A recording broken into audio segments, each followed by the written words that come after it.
obvious next step, lending, right? So there'll be a lot of people who are interested to borrow against their Bitcoin, collateralized lending. A lot of the banks and financial institutions will be like, hey, there's money here. We can make money out of this business. So we're going to see that as well. So you will see sort of the merging of the worlds, whether there's kind of the Bitcoin and crypto lender side and the TradFi side who want to offer Bitcoin lending and Bitcoin loans. We've seen, of course, Microsoft declining for investment to Bitcoin. How long do you think we need for companies like Apple, Microsoft, big corporation to say, hey, maybe we should put 2% as a conservative recommendation? It's a great question. And even that Microsoft thing, I believe the number was 0.55%, was the number of Microsoft shareholders who agreed with that proposal. And so it just shows how early we are. Now, I would bet a lot of these CEOs of these companies personally hold Bitcoin, right? Mark Zuckerberg has a goat named Bitcoin, right? Like, if you don't think the guy has Bitcoin, I think you're just, So I'm sure he personally holds Bitcoin. And I'm sure many of these like guys at Google and Alphabet and, whatever. Apple CEO said he owns. So many of these guys, they personally hold it. It's just that they feel the market is not ready for them to hold it inside their company, right? And I think that's just where we are, right? This 0.55% Microsoft shareholder number, right? Like, that's where we are. So, you could almost proxy that and say, instead of the 7% number, actually maybe the real number is more like 0.55% of, let's say, people who are wealthy enough to invest in stocks. Maybe that's the real number of people who actually are comfortable with some Bitcoin, some meaningful Bitcoin allocation, not just kind of like $100 on the, exchange kind of thing. I think that's just where we are right now. Of course, it's going to be very popular. You're going to get a lot of likes and engagement if people are like, this cycle's it. This is the time. They're all going to go all in Bitcoin and, this is it. We're going to Valhalla and, No, I just think we have to be realistic. It's going to take longer than what many of us hope for. But, that's why if we are realistic, we don't build our expectations too high. Trump is taking administration in a month-ish. So now the head of the SEC is going to be pro-crypto and pro-Bitcoin. BlackRock is talking on TV about Bitcoin. It's getting easier. For sure, yeah. Like the Larry Finks of the world, the Ray Dalios of the world, these guys are coming out and talking about it. As you said, even from the regulatory side, and I think there is a fair point to be made about choke point 2.0, right? So this is, for people who aren't familiar, I guess most of the audience are probably familiar, but the short version of it is that regulators were, let's say, putting their foot on the scales and stopping Bitcoin and crypto companies from having fiat bank rails.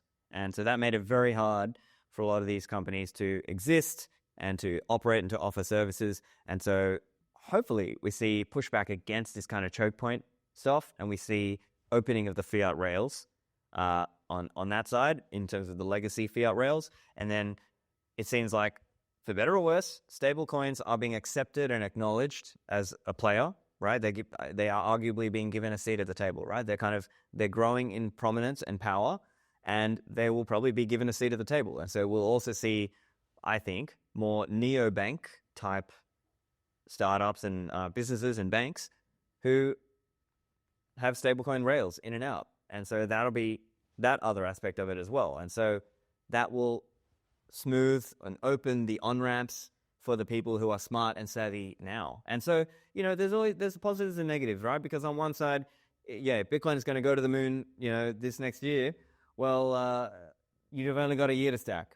But if you are kind of on the more like, okay, it's a more realistic timeline, maybe you've got 10 years to stack before we realistically, in that range, get over 1 million and stay over 1 million, right? Maybe we tap over 1 million at some point earlier, but staying over 1 million, that might only be in the early or mid-2030s. That's kind of my broad guess. It's going to come down to, I think, clearing a lot of these, as you said, clearing some of these regulatory hurdles. The lawmakers and the regulators are going to be a lot more pro-crypto, and so that's going to open the gates a bit more. I think so. I'm expecting the next 2 or 3 years, some of the banks to start playing with stablecoins. I was reading an article, I don't know how accurate it might be, but they were saying next year in the UAE, some of the banks are going to start. I've heard that rumor as well. And so I think that's a very natural thing as well, because look, there's going to be all this noise about Bitcoin, and they're going to say, hey, we want in on that action too. And so, and then the other aspect, I think, some of this comes to like the Bitcoin strategic reserve conversation as well, right? Because if the state, if the federal government, or if the central bank of a country holds Bitcoin, then guess what the next conversation is going to be? Commercial and retail banks will be like, hey, the government and the central bank can hold Bitcoin. Let us do it too. All right. There's going to be that narrative in various countries around the world. And so then what's the next step on? Okay, well, why don't we let our customers do that? And so we're going to see that conversation, I think. And obvious next step, lending, right? So there'll be a lot of people who are interested to borrow against their Bitcoin, collateralized lending. A lot of the banks and financial institutions will be like, hey, there's money here. We can make money out of this business.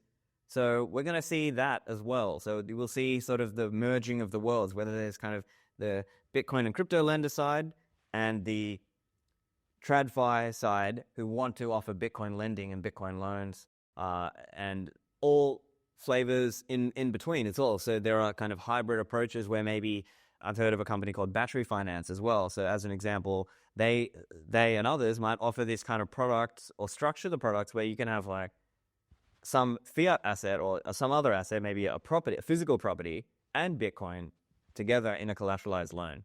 And so we're going to see more of that because I think that's where a lot of money is to be made.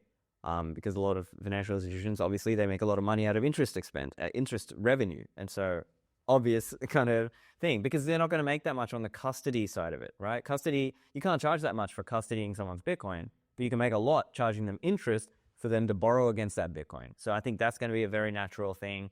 And of course, buyer beware, there'll be people who get wrecked, just like, in past cycles, but that will be a business model. And actually, this is kind of getting to the conversation I was having with Pascal Gutier, the CEO of Ledger at Bitcoin Mina, because we were having the fireside chat, and I was trying to get at this question as well, because how much of the future of finance is going to be on-chain per se, kind of the DeFi crypto style of finance, and how much of that is just going to be sort of more like centralized banks like we have today, where people just use either Bitcoin or stablecoin rails to put capital in and out of the banks, and the banks just let them do their lending and have a credit card to tap and a debit card or whatever to be able to tap and buy things. So I think that's going to be an interesting question of how much of it is going to be kind of crypto DeFi style lending and things. And of course there'll be risks with that too, right? Smart contract risk, blow ups, the Terra Lunas of the cycle or whatever. But maybe there'll be more advanced forms of that are safer and whatever. And then on the other hand, you'll have the more, let's say TradFi, centralized, financial institutions just offering Bitcoin as a product. And I think, if I'm being honest, I think most people today are going to be more comfortable using that TradFi option as opposed to the kind of crypto DeFi sort of vision of it, if I'm guessing. And the other thing is, it's going to be harder for people to sort of interface back to the physical commerce world. So I think that TradFi world of it, or at least even put it this way, the TradFi neobanks will be more easily able to offer you, let's say, a debit card that you can then use and tap. And, because of course you and I want to hold Bitcoin, but then you still have to interact with the real world. And so I think that's where we're going to sort of see that. So that's my guess. It's probably going to be more people will be comfortable with the kind of, let's say, a TradFi or a neobank that has Bitcoin and stablecoin support, as opposed to the kind of crypto DeFi sort of everything on-chain vision. Do you have anything else in your portfolio, like gold, stock, or real estate, or you just solely Bitcoin? Yeah, just Bitcoin, man. But it's very difficult. I will say I have some small investments in Bitcoin startups, right? So equity in Bitcoin companies, let's say, but it's just too hard to hold anything else. Like that is kind of the real challenge, right? Like that when you really believe in Bitcoin, and over the last 10 years, as we said, Bitcoin has done 75% a year. Now, going forward, maybe 30, 35%. But still, how do you, is it realistic to think anything else that you're going to buy is going to beat that, right? Very few investments have actually outperformed Bitcoin, unless they were levered Bitcoin. And even then, and that, you can get wrecked on that unless you're kind of doing it in the intelligent, non-liquidated form of it, like the MicroStrategy style, where not many of us can access that in terms of doing it ourselves. Now, of course, you could buy MicroStrategy, and that could be one thing. Again, not endorsing, just playing how it works. But yeah, that's the fundamental challenge. Now, to be fair, it's going to taper down over time. And then maybe in the future, it'll make more sense to do to engage in other business and investment ideas. But yeah, for now, just Bitcoin, it's just difficult to justify anything else. Like if you imagine owning, 15 or 20 properties, Well, the amount of headache, tenants and maintenance, vacancy, whatever. Yeah. So Bitcoin is just like you just hodl. Right? I know. It sounds like dumb, and I'll make a quick point here as well, because I think I agree with what you're saying. It's like sometimes people say it's like sometimes the hardest thing is to just sit and hodl and just do nothing. But paradoxically, the people who did just sit and hodl for 10 years, they killed it, right? They did really, really well. So, it's kind of, we're in a different paradigm. My friend Stephan Livera, the author of the Bitcoin Standard, the way he explains this is like, look, in a way, the hodling of Bitcoin is us outcompeting central banks. So it's kind of us trying to abolish government control of money in that sense. And so in one way of framing it, instead of thinking you and I need to go invest in like sandwich shops and whatever other things, actually investing in stopping central banking had a higher return. And so maybe in some loose sense, we're being rewarded for hodling and stopping central banking in that sense, because the world needs to upgrade money, and getting the world to, a sound money system, a hard money standard, a digital gold, if you will, is more important and is a more well compensated thing to do. So I guess I'm speaking a little loosely, but in that sense, yeah, it's more well compensated than other businesses. And so if you are going to engage in some other business, you better hope you can earn Bitcoin, and not just that, like earn it in an ethical way, right? Like not kind of scamming and dumping and whatever, but like actually can you earn more in an ethical way? I think that's the challenge. And so that's kind of the bar that you have to think of. Doing nothing is extremely difficult, because you'll go through FOMO, FUD, and you'll see the price going up and going down, and you'll be tempted to sell and rebuy and play, because that's what happens. Fear and greed are going to knock your door and say, hey, so what's happening? Are we buying? Are we selling? Are we leveraging? Right. Are you trading? Yeah. So it is difficult to stay still. Meanwhile, Bitcoin does its thing. So I think it makes sense that for whoever managed to do so, there's going to be a reward. Hodling is a psychological game, right? It's really about your own psychology and understanding, right? Now, it's easy to be a hodler in the bull cycle, obviously, right? But the real challenge, well, even there can be challenges too. I could explain that later. But the point is more like to go through all these ups and downs, and to sort of have the media, legacy media, tell you, oh, you're an idiot, or you just got lucky, or it's a scam, or quantum computing, and this, that, and the other. Like every cycle, we sort of hear the same things over and over and over, and I think it's just going to be like this for the next 10 or 20 years, right? We're just going to go through cycle after cycle. Now, of course, there'll be technological improvements and things coming to Bitcoin. I think, we will see that. I believe we will see that. But it's a psychological game. Right, I think that's been the real challenge, because sometimes people don't want to sit and do nothing per se. They feel like, I need to do something with this. I need to quote unquote do something productive with the capital. But again, it comes back to, are you going to beat 70% a year, or going forward, are you going to beat 30, 35% a year? Most people won't, right? Because maybe you'll do that in like 1 year, but will you sustainably do it for 10 years in this other thing? When you think about the business failure rates, right? Think about how often a small business fails. I've heard the stat is something like 80% of them fail in the first 5 years. And then even for more longer-lived businesses, many of them fail by 10 years. So if you are like, okay, I'm going to carve off some Bitcoin to put it into this business with this particular failure rate, really? Like, okay, so maybe I need to make sure I'm minimizing the amount of Bitcoin capital I'm putting in up front, because if it's not profitable and it ends up losing money, well, then I'm down that Bitcoin, and you would have been better off just hodling. So it is the challenge. It is a bit, I think it's psychologically difficult, because people find it difficult to, let's say, spend down without having income, let's say. Now, ideal case is you've got income, you have, so that way you can just keep the Bitcoin stack there, just earning income in some other way. Whether you're working in Bitcoin or crypto or not, if you're just working in some other industry and you're just earning and you're living within your means, and you can just hodl your stack and ideally accumulate more, that's, I think, the safe, I would say that is, to me, that's the safe way of playing the long game here, the 10-year plus game. I think, at least to me, Bitcoin is this asset is going to allow you to become free, but you have to extend the time frame, because nowadays everything is immediate. Yeah, right. And people want to become rich tomorrow. In fact, sometimes people comment in my videos, what can I do tomorrow that makes me $1 million? Right. $5,000. Right.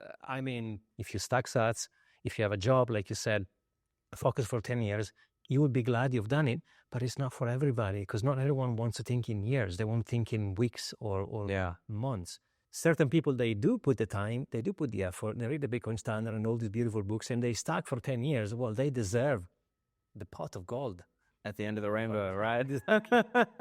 Yeah, so I think it's just it's a patience thing. And I think, in various fields, right? Like if you've, like let's say I was like eating really unhealthy and I got really fat and then I got on a good diet and I'm expecting to be like jacked or slim in a week. It's like, well, I didn't get fat in a week, right? So, it's going to take some time, and I think, and in fairness, I want to be fair to people, right? Because I think there is a lot of fiat injustice. There's a lot of fiat caused injustice in the world, whether that's socially, culturally, economically.